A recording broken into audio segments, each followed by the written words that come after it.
जरा सोचिए ना, हमने चांद पर बस्तियां बसाने की पूरी तैयारी कर ली है। मतलब हमारे हाथ में जो यंत्र हैं वो हमारे दिमाग से भी ज्यादा तेजी से लाखों गणनाएं कर सकते हैं। बिल्कुल। और जेनेटिक्स के मामले में भी हम कितना आगे निकल चुके हैं। हाँ, विज्ञान ने इंसान के शरीर के एक एक जीन की संरचना को सुलझा लिया है। लेकिन आज भी हम इसी बात पर उलझे हुए हैं कि जमीन पर खींची गई लकीरों के इस पार कौन रहता है और उस पार कौन। ये सच में एक बहुत बड़ा विरोधाभास है ना? एक तरफ हमारी बुद्धि अंतरिक्ष की अथाह गहराइयों को नाप रही है और दूसरी तरफ हम अपने ही पड़ोसियों के साथ एक अखंड समाज बनाकर शांति से नहीं रह पा रहे हैं। मतलब हम जेनेटिक्स तो समझ गए, लेकिन साथ रहना नहीं सीख पाए। सही कहा। देखा जाए तो ये एक तरह का सॉफ्टवेयर क्रैश ही है। एकदम सही। और आज की इस गहन चर्चा में हम ठीक इसी विरोधाभास और इस सॉफ्टवेयर क्रैश का गहराई से विश्लेषण करेंगे। हमारे पास जो स्रोत हैं वे एक गहरे वैचारिक मंथन की मांग करते हैं। हाँ, और ये स्रोत बहुत ही खास और ऐतिहासिक है। बिल्कुल। ये स्रोत श्री श्री आनंद मूर्ति जी, जिन्हें दुनिया प्रभात रंजन सरकार के नाम से भी जानती है, उनके अवतरण दिवस यानी आनंद पूर्णिमा पर आधारित हैं। साथ ही उनके द्वारा रचित 5018 प्रभात संगीत में से एक विशेष गीत संख्या 647 और 1983 में दिए गए उनके ऐतिहासिक संदेश सार्वभौमिक मानवता की जागृति, उस पर भी हम बात करेंगे। जी हाँ, बिल्कुल। इस चर्चा का जो मुख्य लक्ष्य है वो ये समझना है कि अध्यात्म और सार्वभौमिक मानवतावाद का मिलन धरातल पर कैसे होता है और इतने हजारों सालों के बौद्धिक विकास के बावजूद इंसान एक अखंड समाज क्यों नहीं बना पाया है। तो चलिए इसे विस्तार से समझते हैं। तो यहाँ जो बात सबसे आकर्षक है वो ये है कि कैसे एक ऐतिहासिक और पवित्र दिन को केवल एक पारंपरिक उत्सव की बेड़ियों से आजाद कर दिया गया है। पारंपरिक उत्सव से आपका क्या मतलब है? मतलब जब हम इस विषय की पृष्ठभूमि में जाते हैं तो वैसाखी पूर्णिमा का संदर्भ आता है। यह वह दिन है जिसे बौद्ध धर्म और भारतीय दर्शन में अत्यंत पावन माना जाता है और इसी दिन श्री श्री आनंद मूर्ति जी का इस धरती पर आविर्भाव हुआ था। अच्छा, इसीलिए इसे आनंद पूर्णिमा के रूप में मनाया जाता है। बिल्कुल। लेकिन स्रोत स्पष्ट करता है कि इसे महज एक कैलेंडर की तारीख या किसी महापुरुष के जन्म दिवस तक सीमित नहीं रखा गया। इसे मानवता के गहरे दुखों को दूर करने के एक नए और दृढ़ संकल्प के साथ जोड़ा गया है। ये एक बहुत ही अलग नजरिया है। हाँ, अक्सर हम अध्यात्म को एकांत में आंखें बंद करके बैठने की चीज मान लेते हैं, लेकिन यहाँ अध्यात्म का अर्थ है समाज की पीड़ा को गहराई से पहचानना और इसे दूर करने के लिए सक्रिय रूप से कमर कस लेना। तो ये सिर्फ एक उत्सव नहीं है। नहीं, यह एक वैचारिक क्रांति की नींव है। ये बात मुझे सोचने पर मजबूर करती है कि जब हम क्रांति या जागरूकता जैसे भारी भरकम शब्द सुनते हैं ना, तो जहन में अक्सर राजनीतिक नारे या लंबे चौड़े दार्शनिक भाषण आते हैं। हाँ, ये एक आम धारणा है। लेकिन हमारे आज के स्रोतों में एक बहुत ही अद्भुत और रचनात्मक बात सामने आती है। इस जागरूकता को सबसे पहले अभिव्यक्ति मिली है संगीत के माध्यम से। बिल्कुल। और ये कोई छोटा मोटा संगीत का संग्रह नहीं है। सच में स्रोत बताता है कि श्री श्री आनंद मूर्ति जी ने कुल 5018 गीतों की रचना की। मतलब इस संख्या को जरा दिमाग में बैठाने की कोशिश कीजिए। 5018 गीत। ये अपने आप में अचंभित करने वाला है। एक ही जीवन काल में इतनी विशाल और अविरल रचनात्मकता, ये सच में असाधारण है। और इस पूरे खजाने में से आज हमारे विश्लेषण के केंद्र में है प्रभात संगीत का गीत संख्या 647। इसके शुरुआती बोल बहुत ही मार्मिक हैं।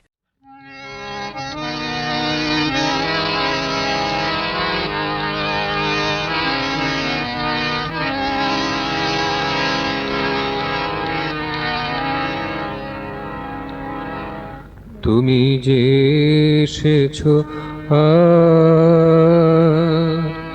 ব্যথিত জনের কথা ভাবিতে, তুমি যে এসেছো ব্যথিত জনের কথা ভাবিতে, সবার মনের কালো নাশিতে, সকল জীবের ভালো বাসিতে, সবার মনের কালো নাশিতে সকল জীবের ভালো বাসিতে তুমি যে এসেছো ব্যথিত জনের কথা ভাবিতে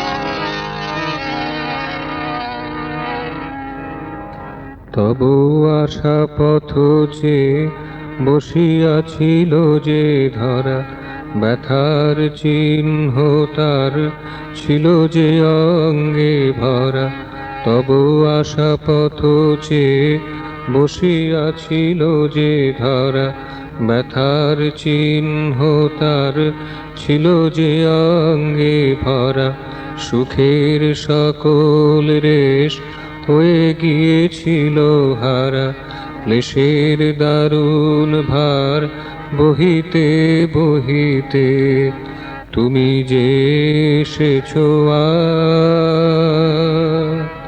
ব্যথিত জনের কথা ভাবিতে সবার মনের কালো নাশিতে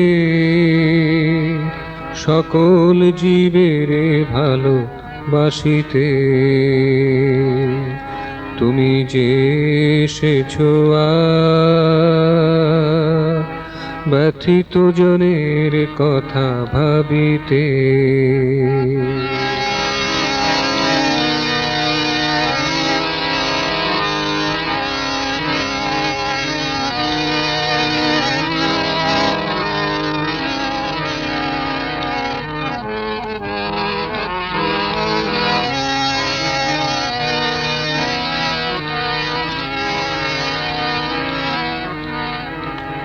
ধরার বক্ষে জালো আরো বেশি করে আলো নিপীড়িত হিয়া মাঝে আরো বেশি সুধা ঢালো ধরার বক্ষে জালো আরো বেশি করে আলো নিপীড়িত হিয়া মাঝে আরো বেশি সুধা ঢালো উদাত্ত স্বরে সবারে ডাক দিয়ে বলো উঁচু শিরে সম্মুখ পানে চলিতে তুমি যে এসেছো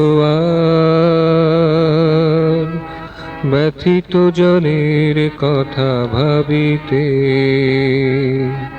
সবার মনের কালো নাশিতে সকল জীবের ভালো বাসিতে সবার মনের কালো নাশিতে সকল জীবের ভালো বাসিতে তুমি যে এসেছো ব্যথিত জনের কথা ভাবিতে তুমি যে এসেছো ব্যথিত জনের কথা ভাবিতে इसके बोल हैं तुमी एशेत्सो आज व्यथित जनेर कथा भाबिते। श्रोत में इसका जो अर्थ दिया गया है वो कुछ इस तरह है कि तुम आज आए हो कष्ट में पड़ी मानवता की दुर्दशा पर विचार करने के लिए। और इन पंक्तियों की गहराई केवल सतह पर नहीं है। अगर हम इस गीत के अगले हिस्से का विश्लेषण करें तो ये कहता है कि सबार मनेर कालो नाशिते सकल जीवेरे भालो बासिते। इसका अर्थ है सामूहिक मन के दागों को मिटाना, है ना? हाँ, उस फैले हुए अंधकार को मिटाना और सभी जीवित प्राणियों से निस्वार्थ प्रेम करना। यहाँ श्रोत में एक बहुत ही शक्तिशाली शब्द का उपयोग किया गया है कि ये दुनिया स्थिर या जड़ हो चुकी थी। स्थिर। एक समाज के स्थिर होने का असल में क्या मतलब है? इसका मतलब है कि जब समाज अन्याय और पीड़ा को सामान्य मान लेने लगता है, जब लोग दूसरों के दर्द को देखकर मुंह फेरना सीख जाते हैं और नैतिक विकास रुक जाता है, तब वो दुनिया स्थिर हो जाती है। ओह, ये तो बहुत ही गहरी बात है। बिल्कुल। गीत आगे बताता है कि इस धरती के शरीर पर अनगिनत और गहरे घावों के निशान थे। व्यथार चिन्ह, तार छिलो ये अंगे भरा। तो ये महज एक काव्यात्मक पंक्ति नहीं है। नहीं, ये उस दर्दनाक दुर्दशा के भारी बोझ की ओर इशारा कर रही है, जिसके तले दबकर इंसानियत की खुशी और उसकी गूंज बहुत पहले ही खो चुकी थी। लेकिन रुकिए, जब हम चारों तरफ भूख, युद्ध, असमानता और शोषण का तांडव देखते हैं, तो एक सवाल मन में जरूर उठता है। कैसा सवाल? मतलब क्या इस तरह के बोलों को पढ़कर ये नहीं लगता कि ये केवल एक कवि की भावुकता है? मेरा मतलब है, जब दुनिया पहले से ही इतने दर्द में हो, घावों से लहूलुहान हो, तो ऐसे में स्रोत के ही शब्दों में क्या धरती के सीने में रोशनी जलाने या पीड़ित दिलों में सुधा यानी अमृत ढालने की बात करना पर्याप्त है? मैं समझ रही हूँ कि आप ऐसा क्यों कह रहे हैं। हाँ, मतलब क्या एक टूटी हुई और स्थिर दुनिया के लिए यह विचार थोड़ा ज्यादा आदर्शवादी या केवल ख्यालों तक सीमित नहीं लगता? ऐसा लगता है जैसे किसी गंभीर बीमारी का इलाज मीठी लोरी गाकर किया जा रहा हो। यह संदेह बहुत ही स्वाभाविक है। सतह से देखने पर केवल रोशनी या अमृत की बातें बहुत ही कोमल और शायद मौजूदा संकटों के सामने कमजोर लग सकती हैं। बिल्कुल, वही तो मैं सोच रहा था। लेकिन यहीं पर इस गीत का वास्तविक चरित्र समझ में आता है। ये कोई मीठी लोरी या निष्क्रिय सांत्वना नहीं है। अगर हम स्रोत में दिए गए गीत के अंतिम भाग को ध्यान से पढ़ें तो ये पूरी अवधारणा को पलट देता है। अच्छा, वो कैसे? यह गीत एक बहुत ही स्पष्ट और ऊर्जावान आह्वान के साथ समाप्त होता है। वे अंतिम पंक्तियां हैं, उदात्त स्वरे सबारे डाक दिए बलो, ऊंचू शिरे सम्मुख पाने चलीते। इसका अर्थ है कि सभी को एक बुलंद आवाज में ये पुकार दो कि वे सिर ऊंचा करके हमेशा आगे की ओर बढ़ें। बिल्कुल, ये कोई मौन सहमति या निष्क्रिय शांति की बात नहीं हो रही है, जहां सब कुछ चुपचाप सह लेना है। तो ये एक सक्रिय पुकार है। हाँ, ये एक पीड़ित, शोषित और टूटे हुए समाज को फिर से अपने पैरों पर खड़ा करने का, स्वाभिमान के साथ सिर उठाकर आगे बढ़ने का एक बेहद सक्रिय प्रयास है। ये केवल करुणा नहीं है, ये करुणा के साथ जुड़ा हुआ अदम्य साहस है। तो अगर हम इन घावों को भरने और स्वाभिमान के साथ सिर उठाकर आगे बढ़ने की बात कर रहे हैं, तो अगला तार्किक सवाल ये है कि हम जा कहाँ रहे हैं? बिल्कुल, हमारी मंजिल क्या है? हाँ, और इसी मंजिल को स्पष्ट रूप से हमारे अगले स्रोत में परिभाषित किया गया है, जो है 1983 में आनंद पूर्णिमा के अवसर पर दिया गया उनका ऐतिहासिक संदेश, सार्वभौमिक मानवता की जागृति। और वो मंजिल है एक सुगठित और सार्वभौमिक मानव समाज का निर्माण। सही कहा। तो इस संदेश में मुख्य बात क्या है? इस संदेश में श्री श्री आनंद मूर्ति जी का जो सबसे तीखा और गहरा अवलोकन सामने आता है, वो आधुनिक मानव सभ्यता के अहंकार पर एक करारी चोट है। करारी चोट? किस तरह का अहंकार? स्रोत स्पष्ट रूप से उनके इस विचार को सामने रखता है कि इंसान इस धरती पर कई हजारों साल पहले आ गया था। हमने लंबा सफर तय किया है, लेकिन आज तक इतने लंबे समय के बाद भी हम एक सुगठित और सार्वभौमिक मानव समाज का निर्माण करने में पूरी तरह से विफल रहे हैं। ये तो एक कड़वी सच्चाई है। हाँ, वे आगे ये भी कहते हैं कि ये विफलता हमारी मानव बुद्धि की महिमा या हमारे बौद्धिक गौरव का प्रतीक बिल्कुल भी नहीं है। ये सच में सोचने वाली बात है कि जिस बुद्धि के बल पर इंसान खुद को इस धरती का सबसे श्रेष्ठ जीव मानता है, वही बुद्धि एक अखंड समाज बनाने के सबसे बुनियादी काम में बुरी तरह हार गई है। बिल्कुल सही। इस विफलता को समझने के लिए ना मेरे दिमाग में एक उपमा आ रही है।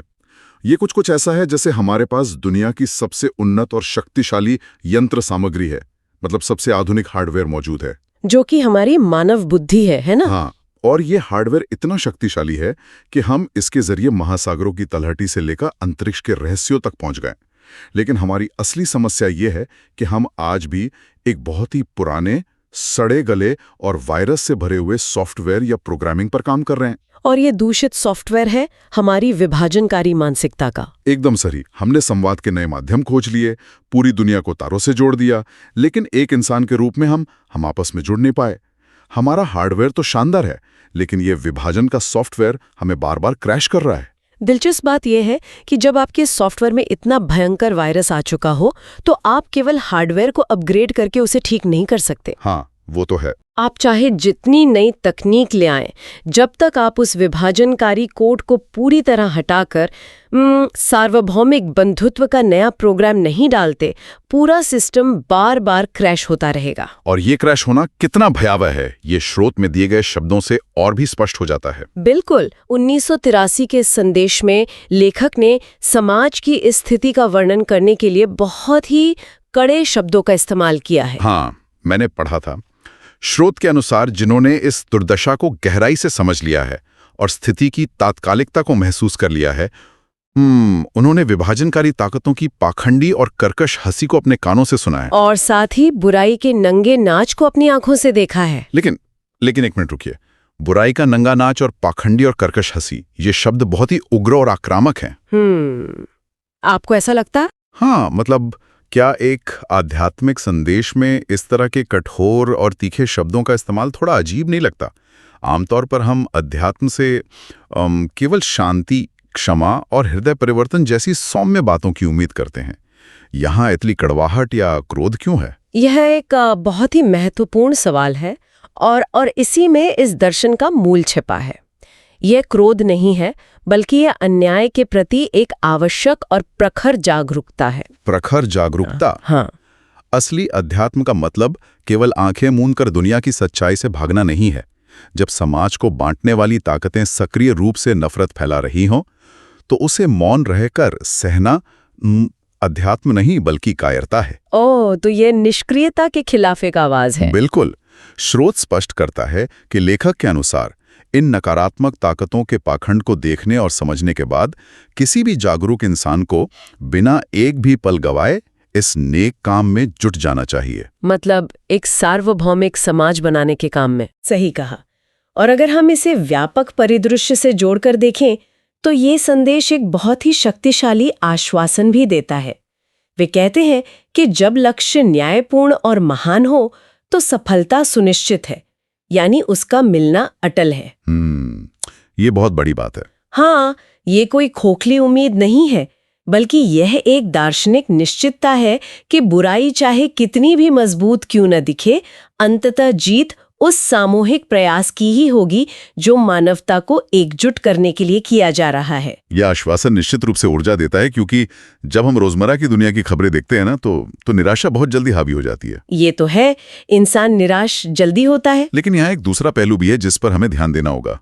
अगर सफलता सुनिश्चित है तो भी हमें जमीनी स्तर पर प्रयास तो करना ही होगा। बिल्कुल, बिना प्रयास के कुछ नहीं बदलता। तो फिर क्या होगा अगर हम ये प्रयास ना करें?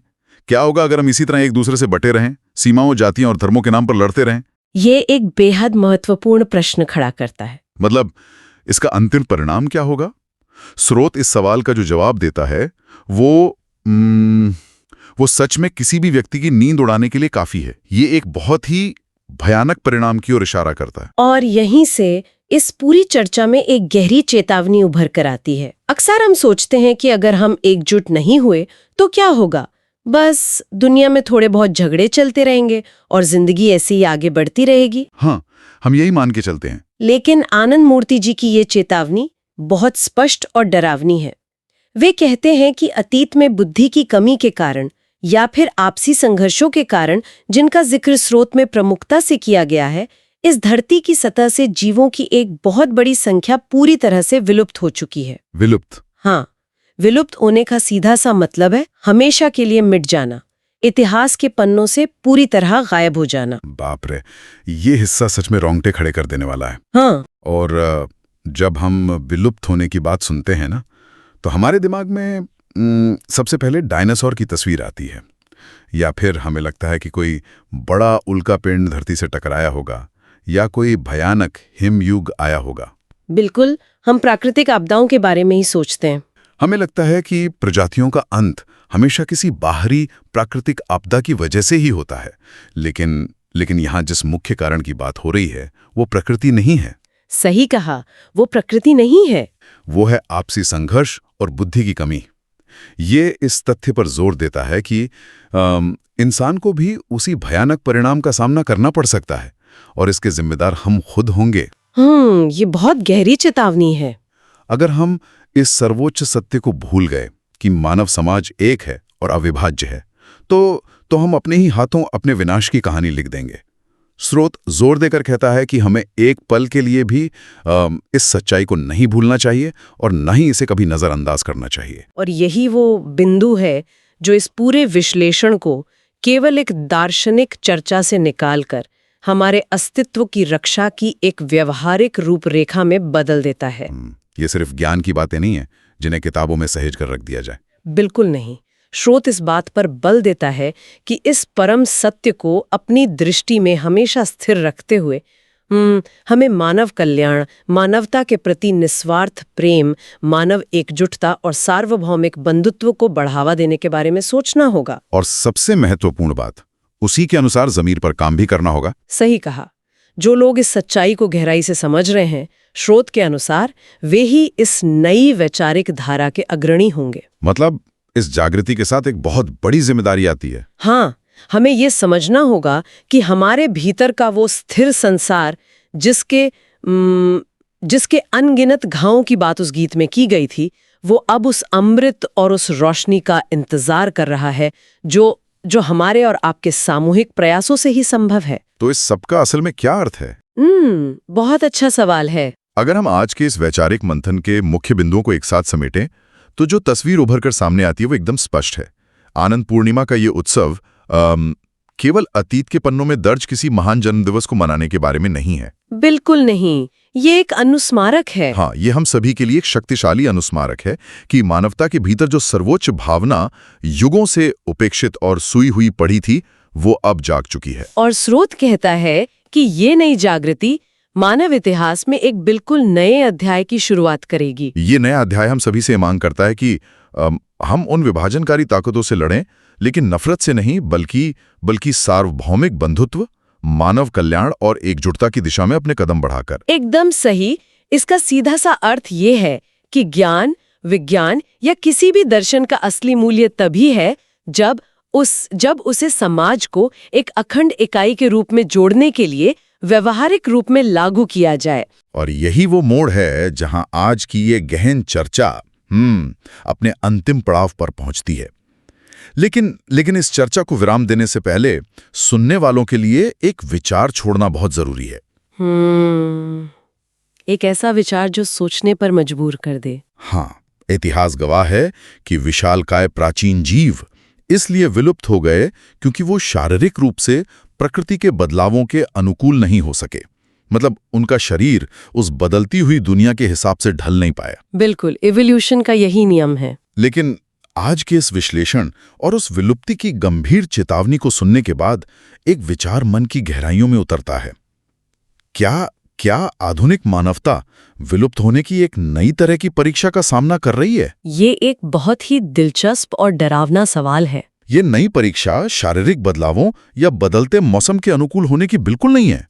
ये परीक्षा है हमारे सामाजिक और आध्यात्मिक एकीकरण की। तो अगर हम इसमें फेल हो गए तो? वही तो।